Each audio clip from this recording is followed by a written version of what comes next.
So, all right. So maybe then the question comes up is how do we work with this?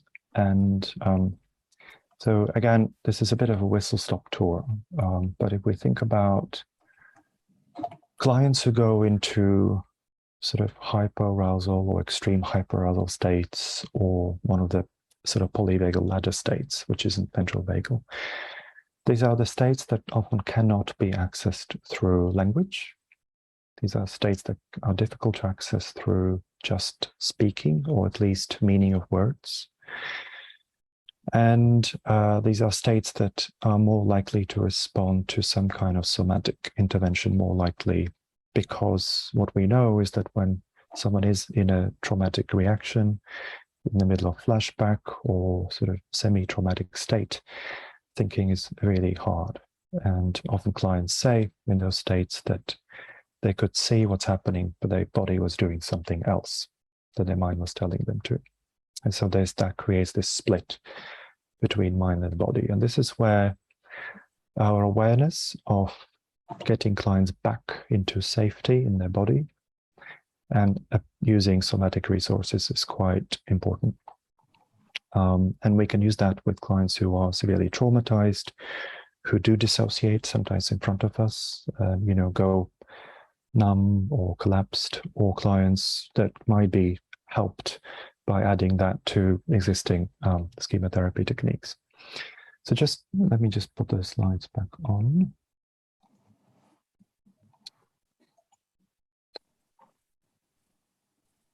So if we think about where do we start working with the body, there's potentially quite a lot there. So these are kind of what we call core organizers. This is a kind of theory from Hakomi method and sensory motor therapy. We also do the same in CBT. We talk about cognitions, emotions, behaviors, and so on. So here we have also inner body sensations, movement, and five sense perception. And what we want to do, we want to turn curiosity towards one of these aspects of client's experience. Just a word of caution when we work with severely traumatized clients who disappear in their trauma reaction. We don't want to flood them with too many core organizers. We want to usually focus just on one to start with. And I wouldn't recommend emotion, because emotion tends to flood clients. And so one of the, if you like, kind of key pieces of knowledge here is to maybe try to focus more on something that is embodied, so inner body experience, or possibly movement, or possibly five sense perception. So cognition and emotion is often something that feels overwhelming, flooding, and unmanageable, much more than body sensation might be. And so these are the kind of 5 key steps, and I'm not going to talk too much about them, but basically with any body intervention, the first thing we need to do is we need to notice, we track, then we feed it back to the client, we make a contact statement, then we seek consent from the client that we will focus on that. So that's point 3, that's framing.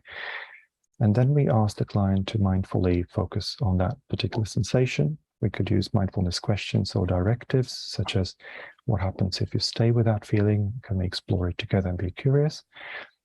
And that might lead to what we call somatic experiments. So when we talk about somatic resourcing, we talk about a lot of somatic experiments that we can either already derive from observing client's body, or we can suggest something ourselves, depending on what frame of mind client is at.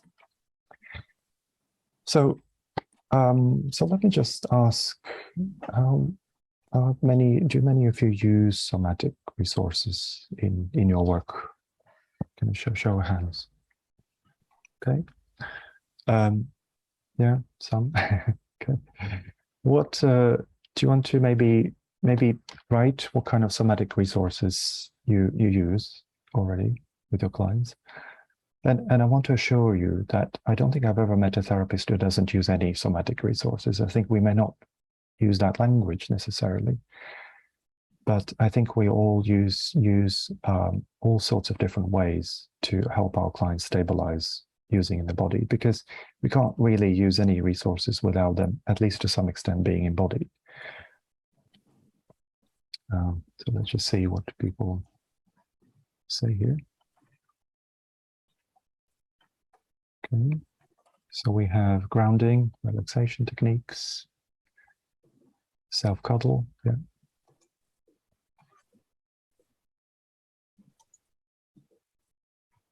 Changing postures, breathing, absolutely. So look, you're body experts already. Slow focus breathing, yeah, absolutely. So grounding, what's DB? Oh, diaphragmatic breathing. Oh, diaphragmatic breathing, okay, yeah. Touch. Yeah, yeah, yeah. So there's a lot of resources there, lots of really good stuff. Stand up shaking, yeah. Like mountain poise combined with slow breathing, body tracking, absolutely. So there's a lot of stuff that we can use, and often the question is, when do we use what? How do we bring it into the sessions with clients? How do we know when is the right time? And I think a lot of this is, there's no one right answer, of course. I think a lot of this is about, first of all, tuning into the client. We need to get to know client a little bit about their history. We need to learn to track their body and tune into that. And a lot of somatic resourcing is about trial and error. And so let me just pull the slides back on briefly. So basically, resources is anything that makes the client feel better at the time. So it's about developing sort of bottom up rather than going top down. And it's anything that will help client develop a sense of competence, connection, empowerment, mastery, or creativity. And we need to remember, and this is part of the tracking, that all clients will use their own somatic resources. We all have our own ways, we all have our tricks that make us feel better. And it can be things that are very subtle. So things like, client might be sighing, going, or it could be that a client starts rubbing themselves. Yeah? So what we want to do is we want to gently notice and track that. And then feed it back to the client to say, I notice you do that. Does that help? And then we can explore it together to see actually that we are just tapped into a new somatic resource the client wouldn't necessarily be aware of as a resource, but as we explore, it's something that makes them feel better. So, and we all have this kind of somatic resource vocabulary already. It could be the clients sometimes go into shame reaction. Sometimes when we point out, I notice you close your eyes, and client will suddenly open the eyes and say, sort of like, sit upright. It's just like, oh, as if they've done something wrong. And I would say, no, it's okay. Let's just explore that. Let's try that again and maybe try it together. And notice inside your body, what does that feel like? And then what we often find is that actually when we give permission for the client to do it, and there's nothing shameful or wrong about it, we encourage them to use these resources just in a more conscious way. And also when we do it with the client, it also tends to reduce the feeling of shame and feeling alone doing it and being watched and things like that. And also sometimes we want to basically teach clients new resources, which I may do, but I'll also do it in a quite an organic way and suggest some things. And if the client says no, then that's fine. We can explore why, or we could look at maybe try something else, something different. So the golden egg here is does this make you feel better or worse? If that makes you better, we're potentially onto a helpful somatic resource. If it makes you feel worse, we don't need to repeat it, and we can try something else instead. We might still be curious about why. For example, just come back to that in a minute.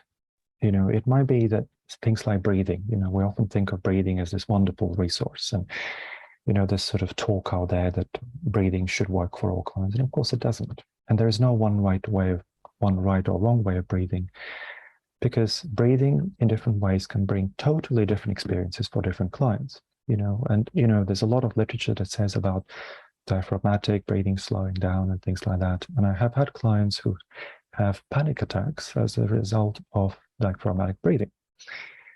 So there's never one sort of one measure that works for everyone. And the somatic resourcing is a very much a collaborative process by which we explore together what works and what doesn't work for the client. Yeah, and I've had many trauma clients who keep saying nothing works, absolutely nothing works. And then we say, okay, how about we try just that one thing? And is there anything in the breathing that we did? Is there one aspect that didn't make you feel worse? And they might say, maybe there is. And then we're already on to, we found a little sun grain that gives a little bit of hope that there is something that we might be able to work with and develop slowly. And of course, what happens is, all this stuff can trigger a lot of shame for clients. It can trigger anger. It can trigger, skepticism. It's like, what's this nonsense you're throwing at me? What, can we actually do proper therapy and things like that? And a lot of that is also a mistrust. The clients don't trust us. And that also the somatic resourcing happens in the relationship. And we need to remember, using polyvagal ideas, that we are the resource for the client. But because the clients don't know us yet, if they're new clients, it's going to be very hard for them to trust and go along with us. If we throw something that's very much out of their comfort zone, something like somatic resourcing, we need to build the somatic resources along with building a good relationship. You can't do one without the other. So I'm going to stop for a minute and see if there's any sort of thoughts or questions, ideas about this